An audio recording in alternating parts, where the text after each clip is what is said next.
And we are just amazed that we have you, Mr. Wangchuk, here. He needs no introduction, but I still will say a few lines so that we know what work he's doing. Of course, he'll talk much more about it. He's a mechanical engineer and has been working in the field of education reform for more than 27 years. He founded SECMOL, the Students' Educational and Cultural Movement of Ladakh, which aims to bring reforms in the government school system in Ladakh.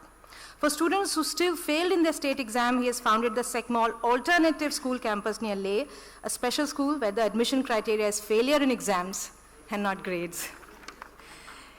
As an engineer, he's been teaching innovation at the SECMOL Alternative School, where with students he designs and builds solar heated buildings that are low cost. Some of us have seen these videos, made of earth or mud, but maintains plus 15 C even when the outside temperature is minus 15 degrees centigrade. So that's some innovation in Ladakhi winters. And I don't know if you read the paper today. One of his innovations today is in today's paper, the ice stupa, which is to solve the water crisis. The government is seriously considering it as a pilot project. I'm sure Sonam will talk more about it. And also, you know, this is the list of awards that he has got. So I probably wouldn't read all the list, but and I'm sure the audience knows that he has won the prestigious Raymond Magsaysay Award in 2018. He's the GQ Man of the Year in 2017, Rolex Award for Enterprise 2016, Real Heroes Award by CNN IBN, Man of the Year by The Week magazine, and so on. Ladies and gentlemen, Mr. Sonam Wangchuk.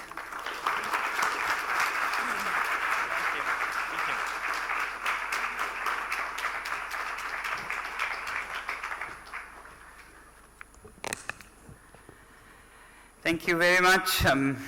I bring you greetings from the frozen mountains of Ladakh, and I'm happy to be in the warmth of Mumbai, enjoying the warmth in every sense of the word, particularly the warmth of friends like you all. Happy to learn that you have been deliberating on technology and innovation. Interestingly, nowadays, technology and innovation are attributed more to industries and businesses, whereas I have grown up seeing innovation and simple technologies changing lives with nobody making money, but making huge impacts. So I was born and I grew up in my early years in a remote part of the remote Ladakh that you would know. Ladakh itself is remote, but this place where I was born, my little village, had only 5 households. So therefore, no schools. Today it has grown a lot by 100% to become a village of 10 households. A metropolis of our standards. And therefore, I didn't go to any schools, and contrary to what many people think, poor children without schools, in retrospect, I really think that was not bad at all, because I came to learn while working in education that no school is actually better than bad schools. Yeah? So children are designed and wired to learn. They learn anyway. You give them schools or don't give them schools, they learn. And they have a software packed in them for that by nature through evolution. And that's called curiosity. As long as that is alive, you can put him or her in any part of the world, she'll learn. But if you kill the curiosity, you put them in the best of schools and they'll not learn. And unfortunately, that I see happening more often than not. They are in great schools, but the curiosity, the software that is nature's design for learning is often not in safe hands. And therefore, as a child, I learned from my village, from my neighbors, and most so from my mother. I always joke with my friends who have gone to all the best of schools to say that when you all were learning about roots and shoots in faded pages of textbooks. I was actually at a farm putting a seed down in the soil, seeing the roots go down, shoots come up, and leaves unfurl without having to bother with L-E-A-F, leaf, and L-E-A-V-E-S, leaves, which makes you lose the whole grasp and fun of the concept in this mumbo-jumbo of spellings of an alien language. Our children lose a lot, and I was very lucky indeed to be able to learn from my mother in my mother tongue. And when you are good at your mother tongue, you can acquire other languages very fast. I ended up learning some 9 languages. Was not a big deal once you have had a chance to make your own concept and grasp of the world outside. So I also grew up in a land where things are, by your standards, very harsh, very difficult, but then people had very interesting ways of dealing with. So I grew up seeing how innovation can be, in its very simple, basic, but very effective ways, a part of the lives of people. So I grew up seeing very cold winters. As you would know, Ladakh, nowadays it is minus 21 these days. But we did not have these central heating technologies, which have actually heated more the planet than the houses, it seems, by now, that the Western world uses. We didn't have any of those, but we had other ways of making winter not so harsh. Apart from houses where you lived symbiotically with the domestic animals by having them on the ground floor and people on the top floor with different direction, the entries, and therefore benefit from the warmth of the animals, and animals benefit from the humans living on the upper floor. More than that, what I grew up fascinated with, I thought I would share, was how most people don't even see that this exists. Yeah? And I grew up seeing that seasons make a lot of difference in how people behave in this place. So come winter, and children do not dread it. Children look forward to winters, because winters are a time when storytelling begins. All the grandmothers sit around the fire with their children in every family, and you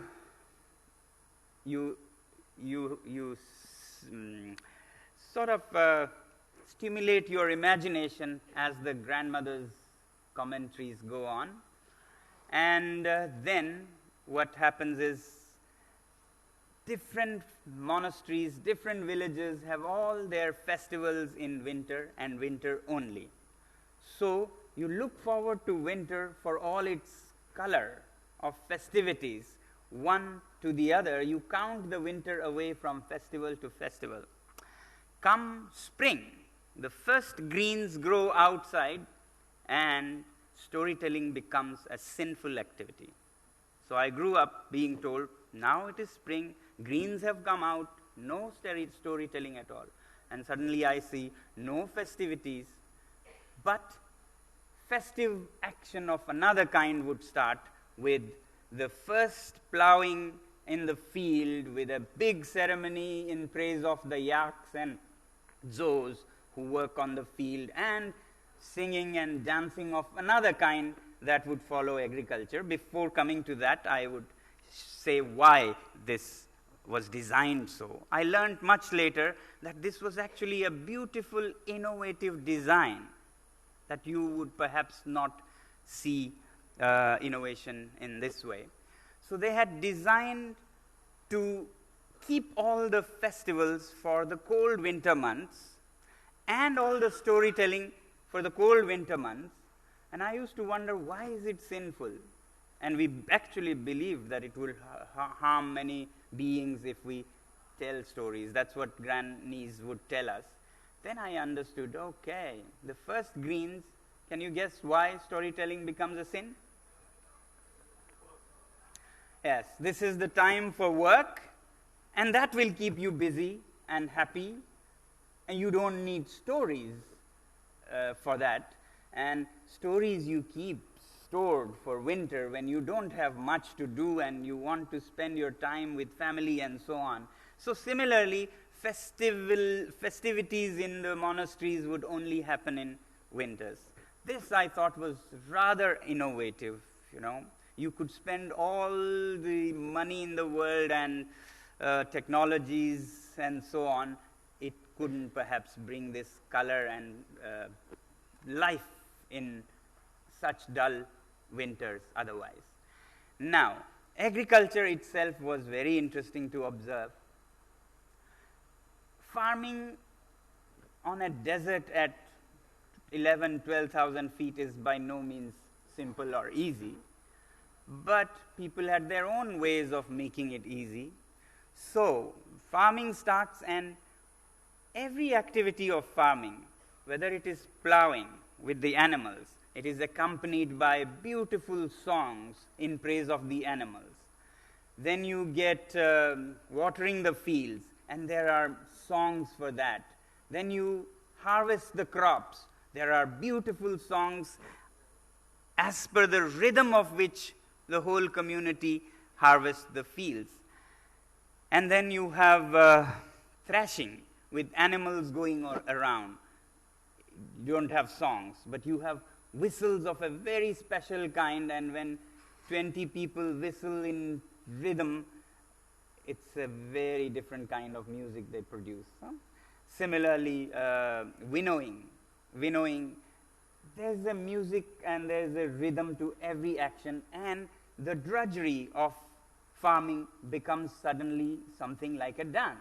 And it becomes more so because people used to work in communities. So if it is plowing in my family, then the whole community, or at least my locality, would come to my place. All I do is put up a feast, and the work gets done by the whole community. Tomorrow I go to the next neighbor, and the other day, and so on. So the drudgery of farming in cold mountains at 12,000 feet suddenly became very much fun, or at least less pain. Definitely less painful and depressing than a lonely farmer in a huge combine harvester in California. I can guarantee that. With all the technology in his huge combine harvester, I think they are much more lonely and down and depressed than a Ladakhi farmer amidst all these harsh conditions. So, innovation, I thought, was much more than just business or technologies as we know. Innovation is solving problems in ways that people's lives are better, and very little goes in, yet so much comes out.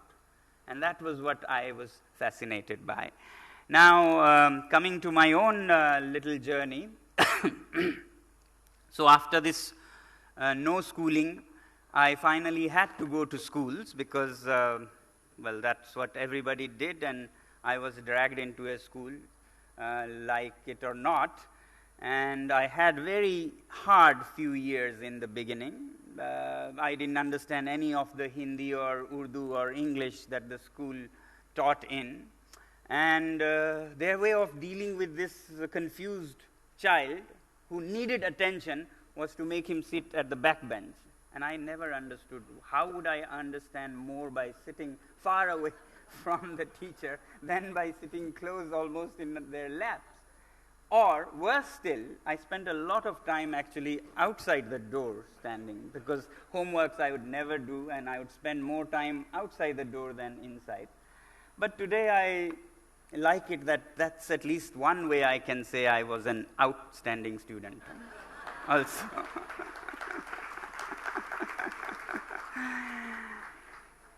But then children are wired to learn, and my curiosity was by no means dead. So I very quickly caught up and did more than catch up with other students, and I was doing quite well by 10th and 11th grades. And I didn't know what to choose which field to go, and suddenly in 11th grade the chapter on optics, light, lenses, mirrors caught my fascination, and I decided with some advice that I wanted to go into pursuing these and therefore mechanical engineering. So I did that, and while doing that I had some issues in my family, with my father not happy with choosing mechanical engineering in a mountain area like Ladakh. So I had to decide and support my education myself, yeah? Which meant that I had to earn. And for that I started teaching in Ladakh, teaching science and maths for 10th grade students, and I learnt a lot and made a lot of money also. Interestingly, there was some funny streak in me when my father said, if you do mechanical, you'll do it on your own. Don't expect anything from me after an exchange. I don't think he was mean. Parents, I always say, are at best and worst a good test of our determination, yeah? Nothing more, nothing less. If you are very determined, they'll finally come to terms and be happy that you are happy. But if you're not determined, then they would expect and try and change your decision. So I think he thought, if I say you'll do it on your own expenses, I would say, okay, then I will think about it and I'll meet you tomorrow. But no, some voice inside me stood me up and said, thank you very much, I'll do it myself, which is what I don't think he ever expected. But anyway, I went out of the house, and on the steps I was thinking, now what? The coming out was the easier part. Then I thought, okay, I can teach. And in Ladakh, in those days, it was a mess in education. 95% of the students used to fail in 10th grade, with a school system that had no relevance to the high mountains, where any examples in the textbooks made no sense, languages didn't make any sense. And I always give this example. You all learn A for apple, B for ball, makes some sense. Not a lot, but still makes some sense. A is abstract and meaningless, but apple is concrete, and therefore you can relate to a child, definitely. B is ball, which a child really can relate to. Therefore, he can digest the squiggle B also.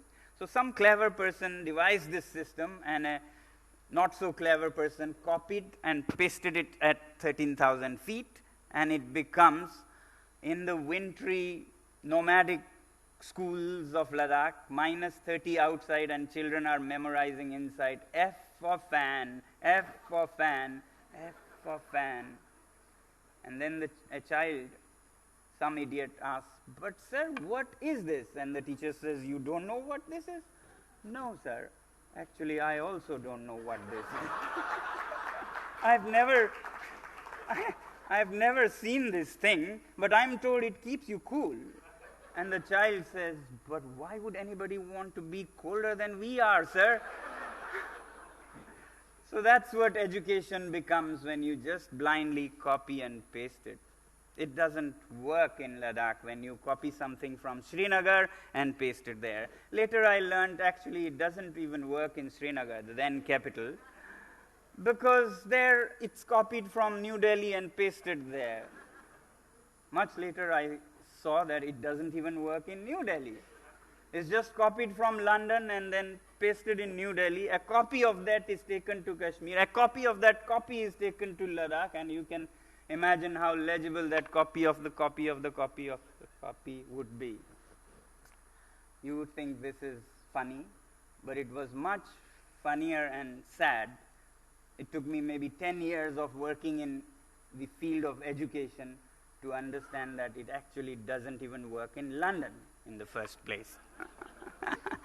They are as out of sync with what schools could do for their children as we are, and therefore a whole new reform is needed to make it current to the times. You know, we study things that we started at the beginning of Industrial Revolution, when the whole idea was to produce, to consume and exploit and so on. And now we are reaping the bitter fruits of that, and the world is at the crossroads of extinction, and we still fuel the same.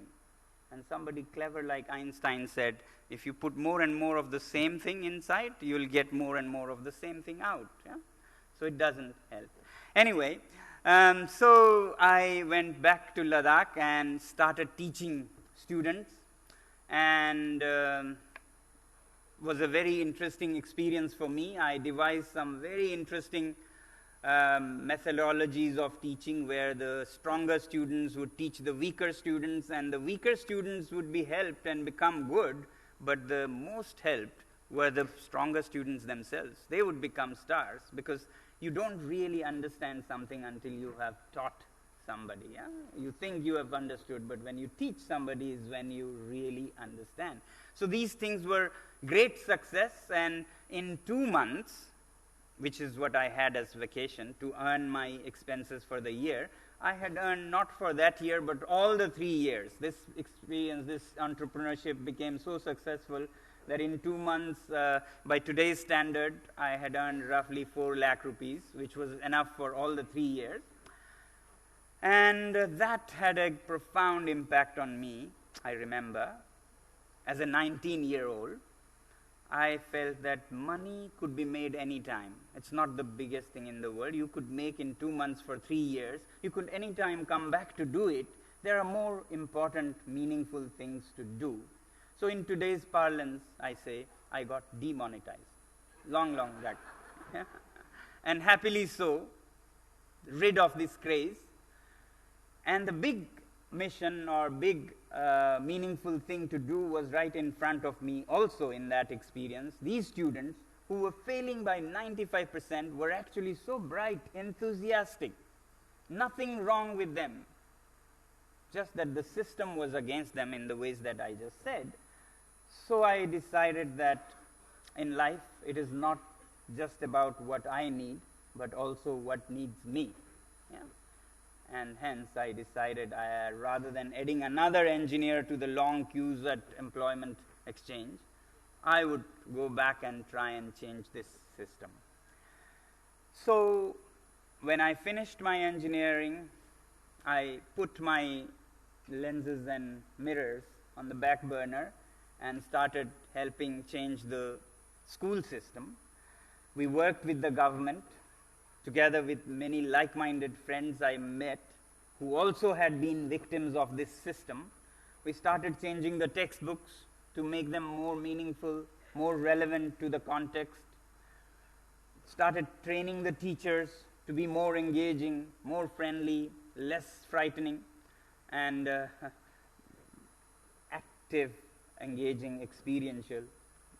And then we engaged the people. Most important part was engaging the public and changing their priorities from kerosene and rice to quality education. When the public started demanding, putting education high on priority list, automatically the politicians started doing that. And therefore policies changed, and soon the school results, which were 5% success, went on to become 18, 27, 55, and finally some 75% or so, thereby proving, thank you, thereby proving that nothing wrong there was with the children actually.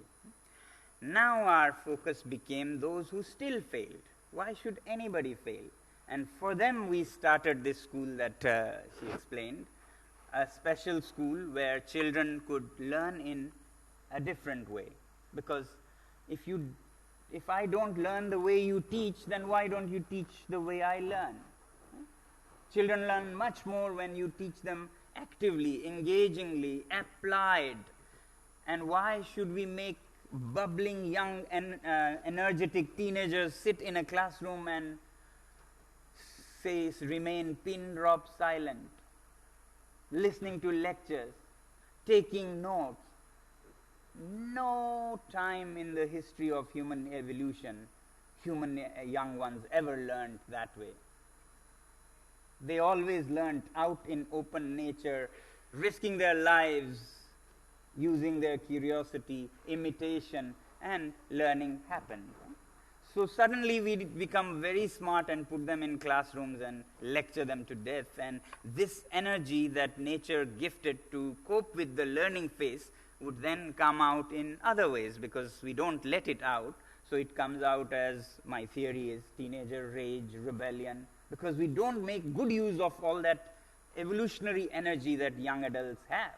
And therefore we started this school where they would be doing most of the things. They would be designing the school, they would be building, constructing physically the school, and they would be running the school as well. And they run it. They run it like a little country with a little government elected every 2 months, and they take charge of all different things and thereby get the experience and the skills that life needs, which you can only learn by living and not by reading. Interestingly, many of these students started doing much more than what they were branded as failures, and this was a very eye-opening experience, so that in last 3-4 years we have been working to extend it to university level. So we started with an alternative university where if teenagers could manage their own affairs, young people in their 20s could perhaps do much more. They are so much more capable. They are adults. So could they run the university? Could they run businesses in the university? And those businesses earn the revenues, and the university can run from that rather than charging fees from the students. They pay, but in the currency of their sweat and imagination. This is an experiment, a work in progress. I wouldn't say it's ready to be taken off. But I'll, at this point, share with you a short video which summarizes the school and the concept of this university, and then I'll take you further. Can we have the next learning revolution, please? Hi, this is Sonam Wangchuk. No, not this one. From a very windy... Not this one. Sorry. Next learning revolution.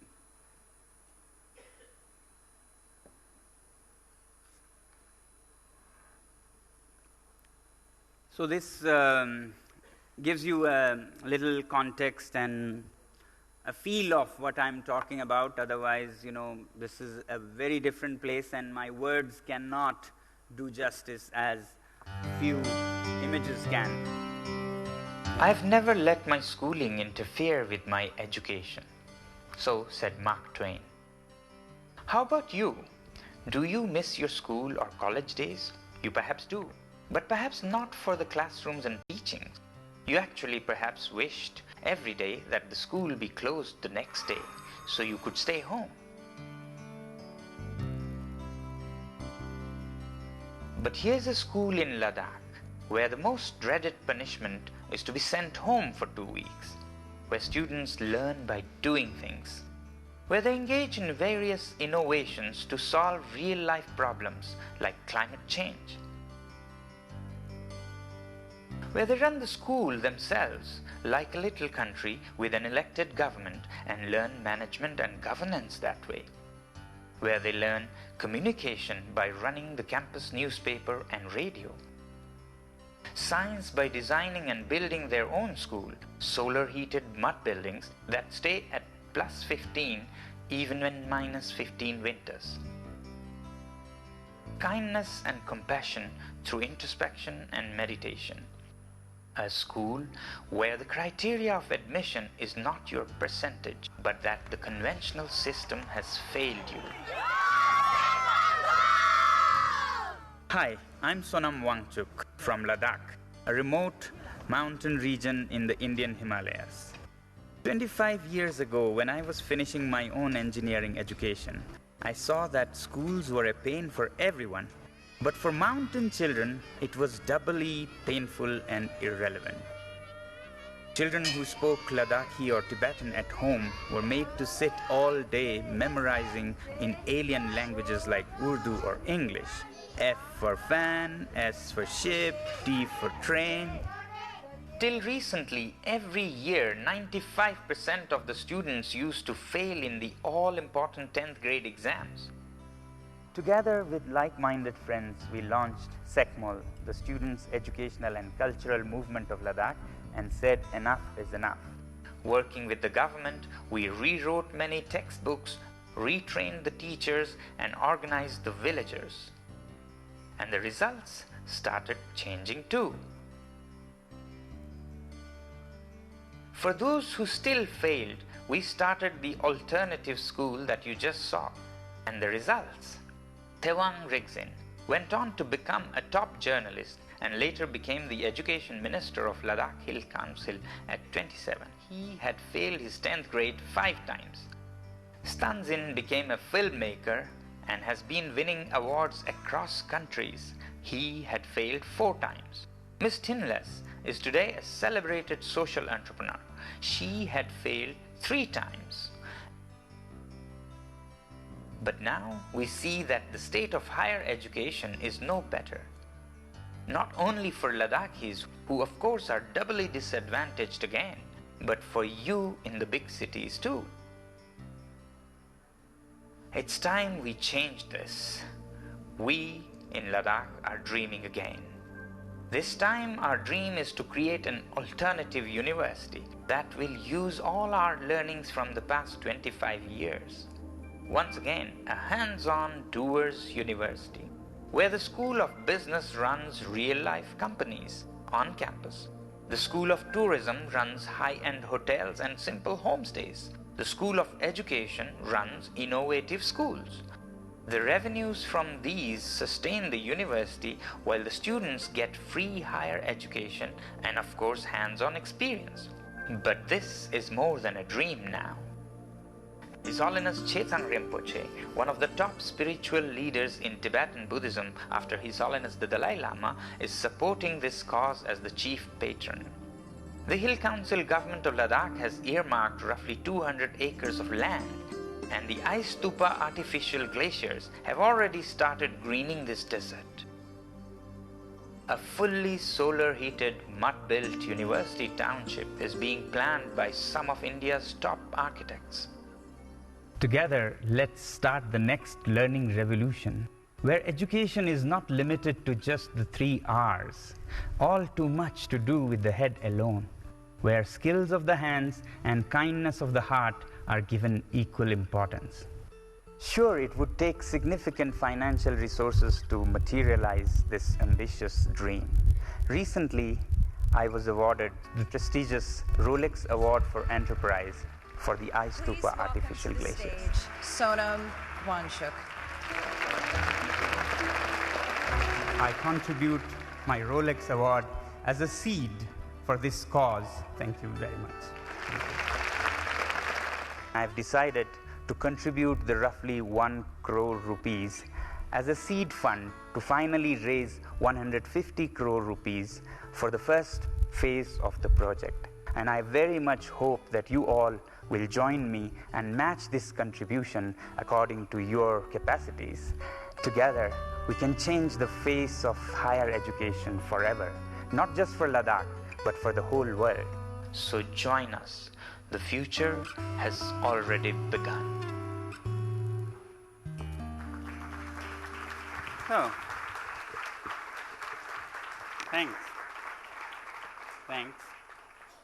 So this was the school where we started on our journey of understanding what education and applied experiential education could be. And together with the students, we solved a lot of challenges of the region using just high school science principles really, and applying that would be the technology, simple technologies. We built the whole school with mud or earth, which you find abundantly right under your feet. Poor or rich, everybody finds, and that's perhaps why you don't get to hear about it much. You get to hear jingles about cement because you can put it in bags and sell it, but earth you can't. Everybody has it right under your feet. So this is a ignored material that we used because this was the ancient tradition, and then ancient wisdom blended with modern science. Of the chapter on heat in your grade 9th, I think, You all study conduction, convection, radiation, but there we thought we should apply it, and therefore these earth-built solar buildings would have air heated by the sun's rays in the greenhouse, and hot air rises, goes into the building when students open the windows every morning, and then the air gives its heat to the walls, becomes cool and dense, and is pushed into the greenhouse, and the cycle goes on, as you saw maybe in a diagram there. All free of cost, no moving parts, no machines, no bills to pay, no power, no pollution, just nature's technology. And this heats the building to plus 15 in minus 15 using materials affordable. Sun is affordable. Nobody is so poor they don't have sun over their head. So solving these challenges, and now today earth buildings, which were in the past seen as poor man's material, sort of stigmatized, we tried to attack the rich segment, making it aspirational, and soon what we see is there is a queue of high-end families and resorts wanting to build in, earth with solar heating. So this could solve a lot of challenges, all the headache of fuel in a desert for the people. And even if they have fuel, for example, the military gets 1,000 kiloliters, which would be roughly 10,000 oil tankers every winter to heat up all the barracks and so on. Imagine the pollution and the emission from that. Now they are considering seriously these solar heated residences and barracks, which will free them from all the burden, financial and ecological. So these are very simple technologies. You find it right in your school textbooks, and they have been very effective. The house I have stayed for the last 25 years has never used an drop of oil to heat or a blade of grass, and it is warm enough for me to feel very cold whenever I go to Delhi. In the past, people used to run away from Ladakh to Delhi for warmth, and I grab blankets in Delhi and remember it as a very cold place to go to from Ladakh. Outdoors it is cold, yes. So simple technologies that can have immense impact. It doesn't cost more to build such a building, and yet it recovers its own cost in 10 to 15 years. So I was telling an army general when he asked, how much do these buildings cost? And I said, I'll give it free for you, sir. And he thought it was a joke. It wasn't. I said, followed it up by saying, you just keep spending your fuel bills at the same rate for 15 years to me, and I'll give these free. You understand? Because that's all it takes, and the rest of the years you can just keep collecting their fuel bills at the present rate, where they buy oil from Arabian countries, and financial burden, ecological burden. So you can have simple technologies like that. Similarly, just to share a few, with water, now the glaciers are melting away, so springtime is a crisis time. There's not enough water in the streams because A, the glaciers are smaller, less melt, B, they're so high up, it's not warm yet up there, but it's springtime in the village and you must sow. So what do? What we observed is that while there is a crisis in spring, in midsummer, by July, there's actually floods when natural glacier melts in the summer heat, and add to that some monsoon clouds now making it into Ladakh, you have flash floods. And these big flows continue into the winter even. And in winter nobody farms, so the water just goes waste. So we said, how about freezing this winter water and keeping it till this summer? And people laughed. How will you keep winter ice till summer? Everybody knows by March all the ice and snow is gone. And we thought, well, that's true, but there were examples of other people who had done some kind, and I grew up again as a child hearing about our ancestors making some kind of artificial glaciers.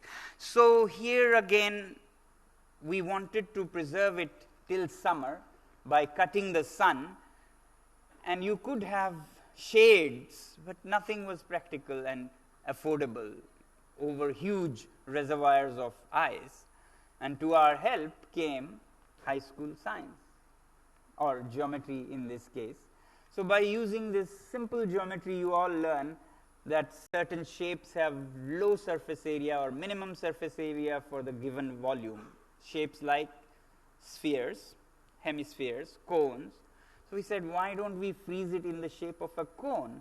Then it will have low surface area for the sun to melt and yet high volume for the farmer to use. And we built one. Again, we didn't have electricity and pumps, nor did we want to. We used simple another science principle which says water always maintains its level. So if you put a pipe upstream and bring it downstream, there will be pressure in the pipe for the water to go to the same level that it came from.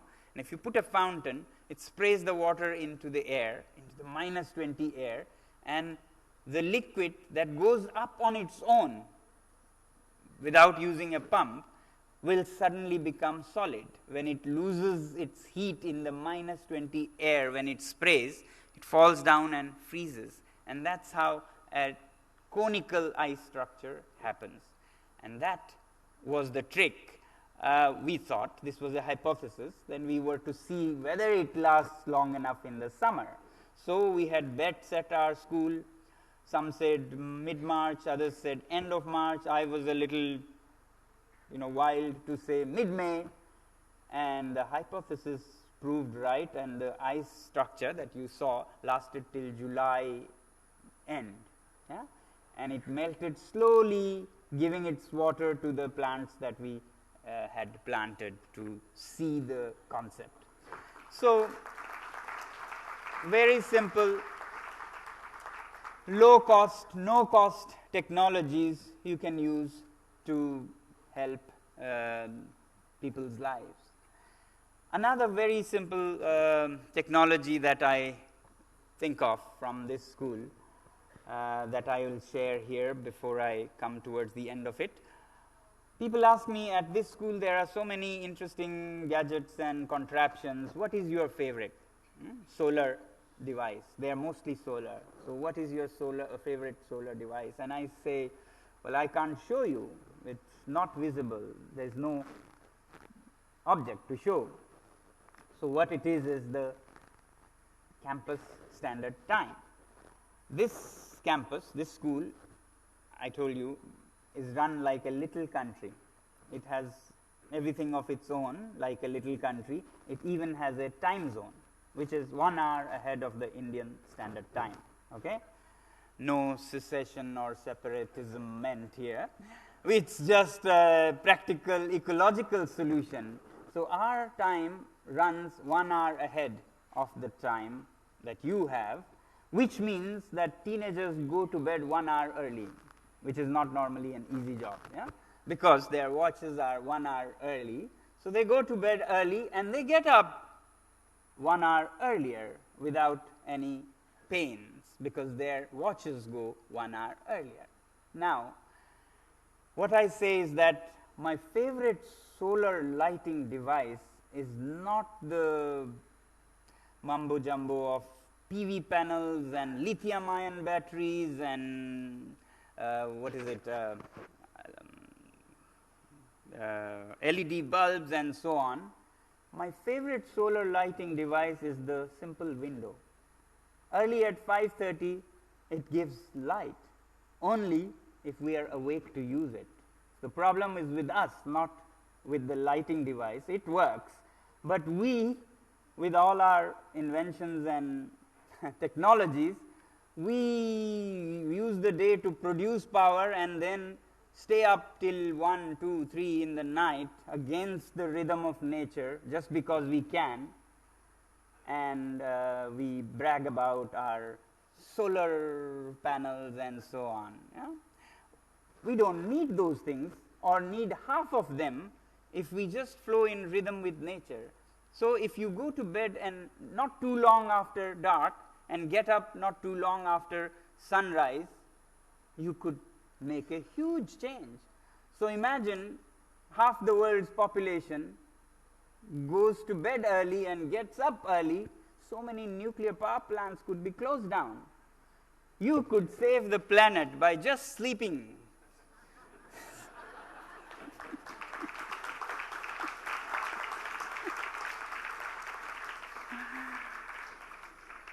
That's why I strongly advocate that this is a small school example, but this country, which is so huge, 1.3 billion, if we had the summertime, what is it called?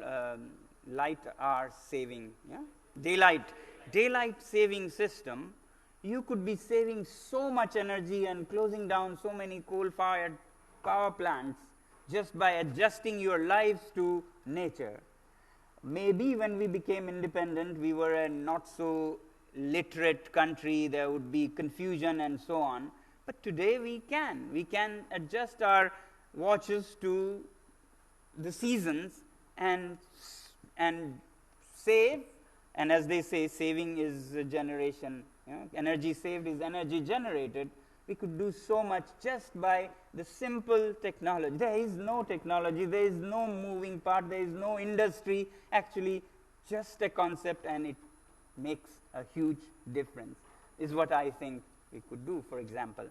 Anyway, so these are some things that we played with in the mountains of Ladakh, but we don't think this is anything we can boast about.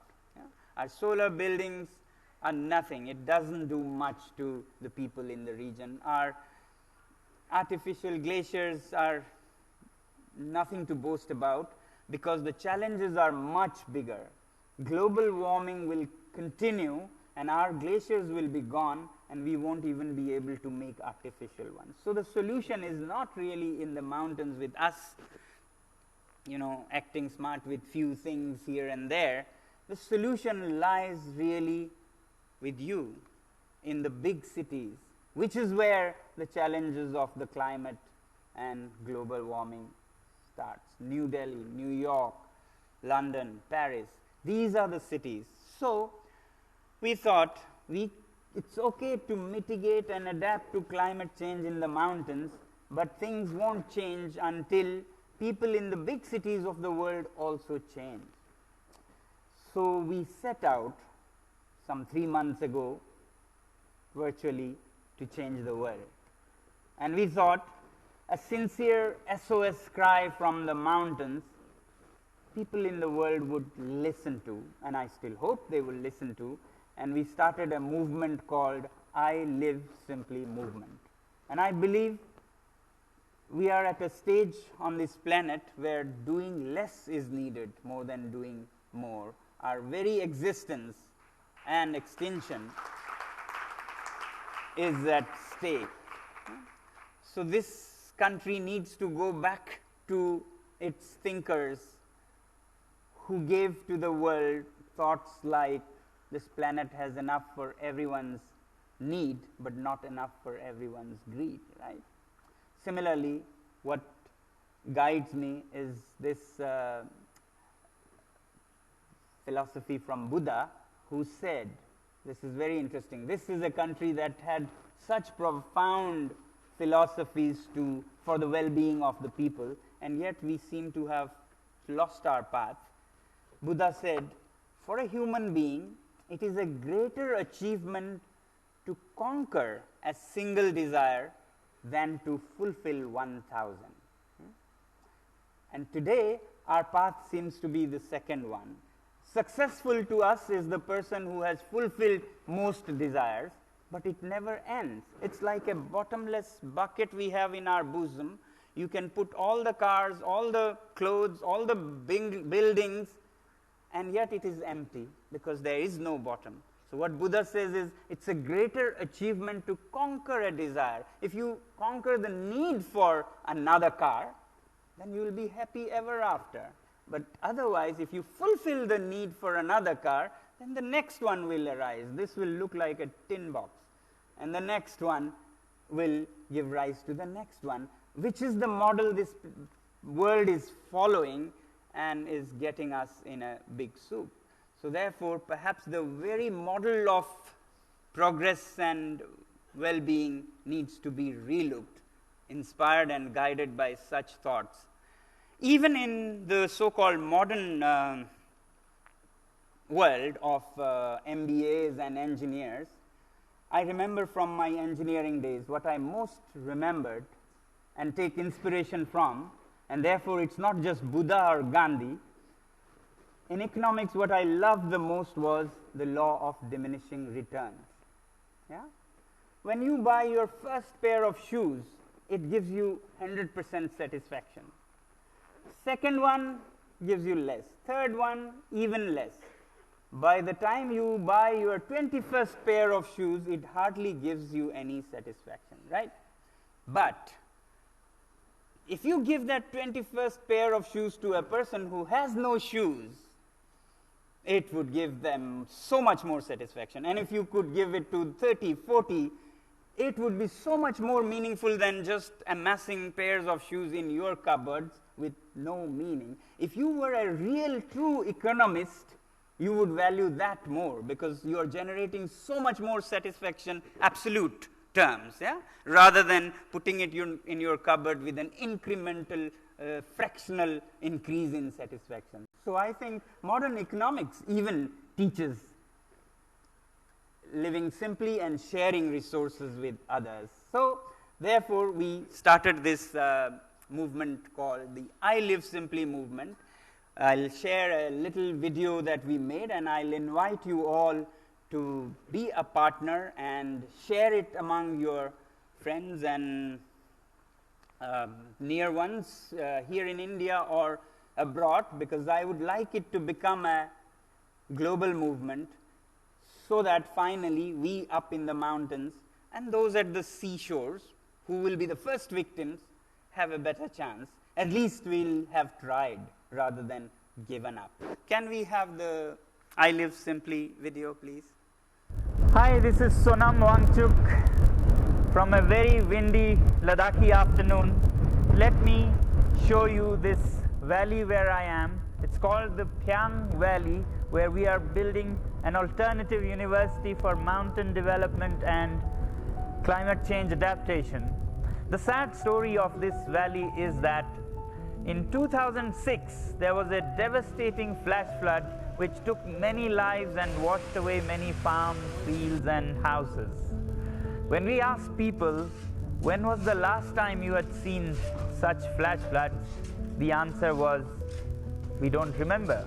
The next flash flood was in 2010, and the next 2015, and the next 2017. The mountains are facing the wrath of nature in the face of climate change. For the last 30 years, together with my team, we have been struggling, or rather playing, in these mountains with earth, sun, ice and fire to help climate change mitigation and adaptation.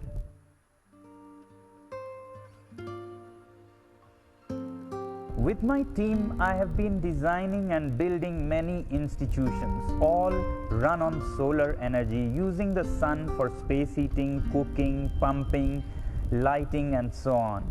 Of late, we have been building ice stupa, which is a form of artificial baby glaciers that store the water from the winter in the form of large ice cones till the springtime when farmers need water the most. But today we feel that all these innovations are just small fixes that will get us nowhere if the rest of the world goes on with business as usual with their high-tech lives and polluting lifestyles.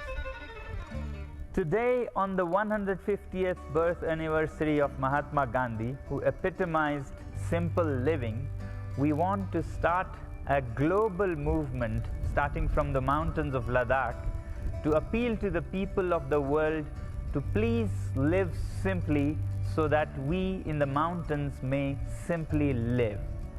But how do we reach out to the people of the world? Well, that's where we need your help. We're planning to start a major campaign, a uniquely innovative crowdfunding campaign around New Year this year, where people of the world will contribute not in money. In any case, the planet doesn't need money. It needs changes in lifestyle and behavior. So people can contribute by pledging lifestyle change, and the site will tell them how much worth in dollars or rupees they are contributing. For example, a pledge to not use single-use plastic could amount to a contribution of, say, $1,000. Similarly, other behavior changes like choosing trains instead of flights, stairs instead of elevators, bicycles instead of cars, or a pledge to go vegetarian may amount to $1,000. And planting trees will be evaluated by the site, and a total global contribution will be worked out around the new year 2020, which may run into trillions of dollars. Partner organizations are expected to develop apps, games, websites, and start city clubs around the idea to make it easy and fun for everyone, especially children, to join this movement. So while the main campaign will happen around New Year, in this first phase, we're appealing for partnerships from climate scientists, environmental organizations, government bodies, schools, universities, app and game developers, passionate individuals, and influencers and celebrities. We appeal to you to please connect with us so that we can design and build an effective movement by New Year this year.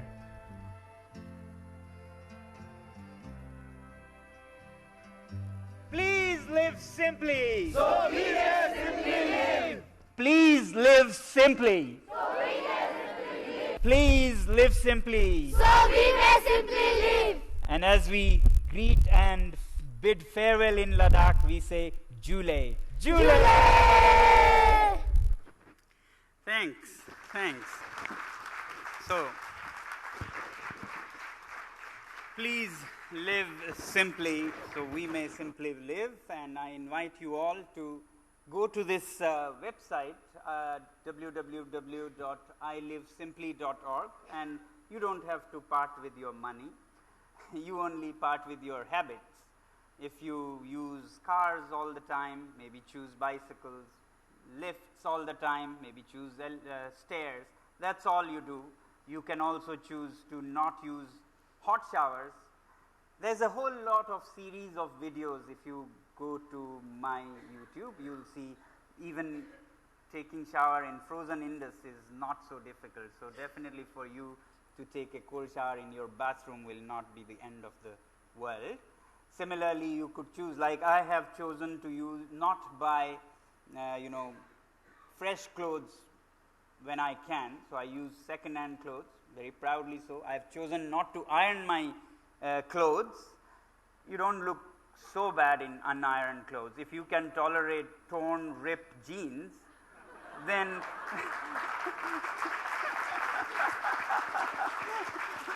what is wrong with unironed clothes? It actually contributes.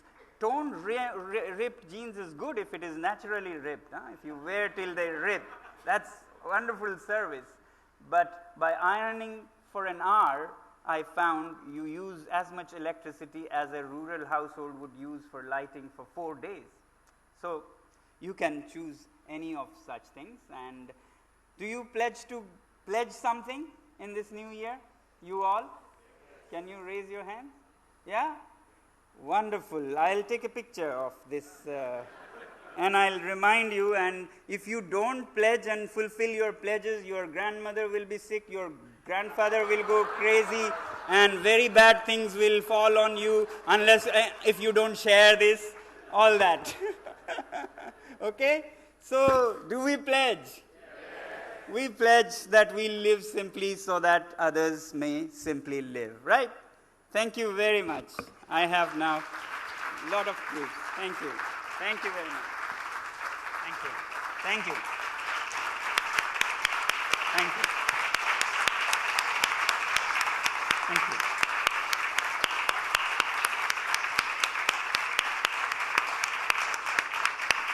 Sonamji, your life is your message. You truly are an exemplar. In the morning, we were talking about advocacy. Now I understand this is what it is. Thank you so much, sir, for making the time, for coming here. I really cannot even sum up what we have just said. It's crystal clear in our minds. I invite Professor Neerja Mattu to come on the stage, who was instrumental in getting Mr. Wangchuk today for this event. We really kind of followed up, made sure that he comes.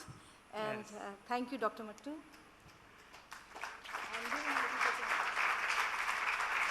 Not only instrumental, she is the reason. She is the reason, yes, thank you.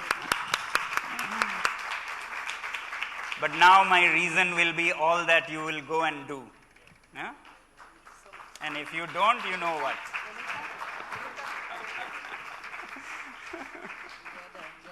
Okay. Thank you, Vinita. Thank you. We have another thing to do here. Oh. We have a graphic artist here, Okay. I'm sure you appreciate artists. Sure. And he just recorded your... Oh. Okay, wonderful. Running commentary with art. Yes. Wonderful. Thank Thank you. you very much. Thank you. I'm honored. Thank you.